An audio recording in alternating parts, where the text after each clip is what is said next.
I am going to give you a handful of things that I've learned over the last 18 years. Believe it or not, I've been in sales for 18 years. I'm 33. I've been in sales since I was 15.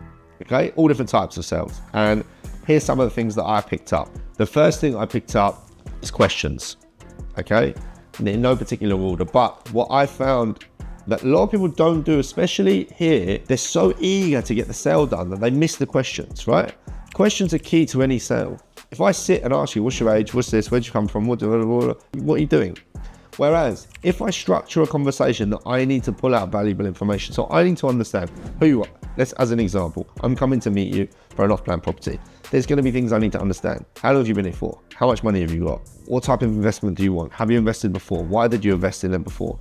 These things are all things I'm going to structure into a conversation in order to extract information. I will then use that information to provide value and give you what you want, okay? Providing that you're truthful in what you tell me, you are going to give me the information to close you on the deal.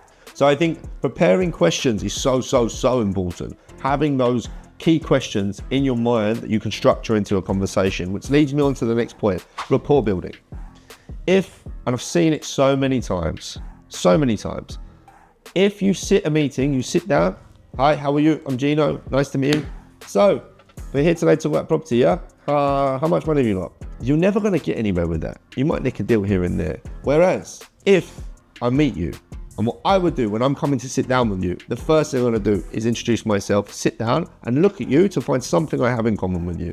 Chances are when you're in Dubai, someone has a watch on. I like watches, most people like watches, they talk about watch. The first thing I'm gonna do is say, nice watch. Oh, thanks.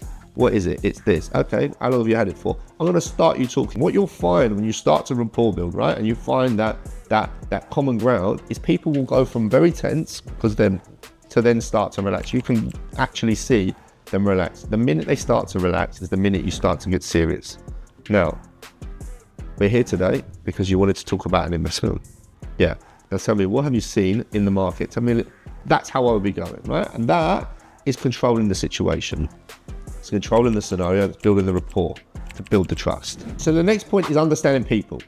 I think understanding the different types of people is going to take you a little bit of time to learn. You need to know this, right? You need to be going in, understanding if someone is technical, analytical, if someone is excitable, if someone is looking for a relationship. You need to understand what type of person they are. That plays a key factor in any sales role to identify how you're then going to communicate with that person, okay? One of the most important things for me was being likable.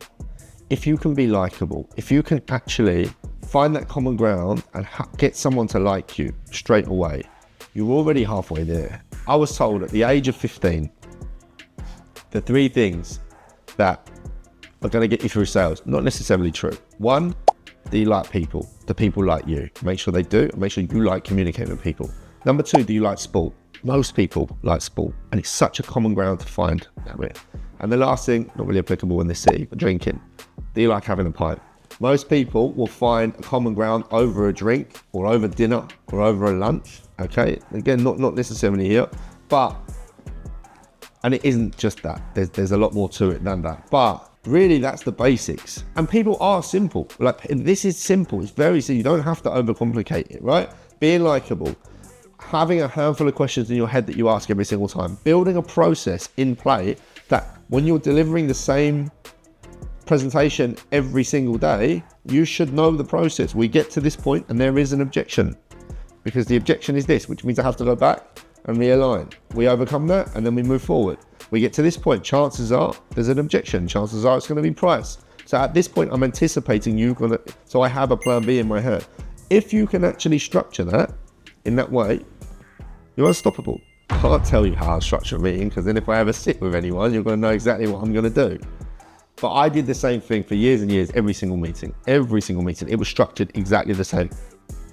The way the meeting went was different depending on the type of person, but the initial 15 minutes of the meeting is identical. Anyone that's ever sat a meeting with me, it's identical every single time. I do the same thing. I think the last thing I would suggest, more so anyone coming into real estate, and maybe more advice, is you're coming into our industry, and if you're successful, you earn more than a doctor, more than a lawyer, more than most CEOs, yet you're not willing to put the back end in. If you're going to go and be a lawyer, you're going to go study for 3-4 years. Same as a doctor. if you're going to go and become a CEO of a corporate company, it's going to take you 15, 20 years to get there. So you're going to come into my world, you're going to do 3 years worth of graph, you're going to earn 6, 7 figures a year. I would expect you to be going home and researching, reading books, listening to audio books, listening to podcasts, bettering yourself and understanding how to become great. That's so important. So that's what I did. That's one of the things that I learned is go again. Still to this day, you can't stop learning. So go again, understand more. How do where am I failing? Where am I not succeeding now? Okay, there's a book that can help me. I'll listen to it. I'll read it. I'll understand it. I pick bits out of it. I like that. I didn't like that. Okay, now where else? Okay, so bettering yourself every day of the week. These are some of the things that I learned. I'll do a handful of other videos on different bits that I learned over the years, personal things that I learned, and I think they're key bits that you need to really focus on in order to start your journey. The last part is closing. I'll do a separate video on closing. There's 4 or 5 different closes I want you to learn that I learned, and we'll go through them together.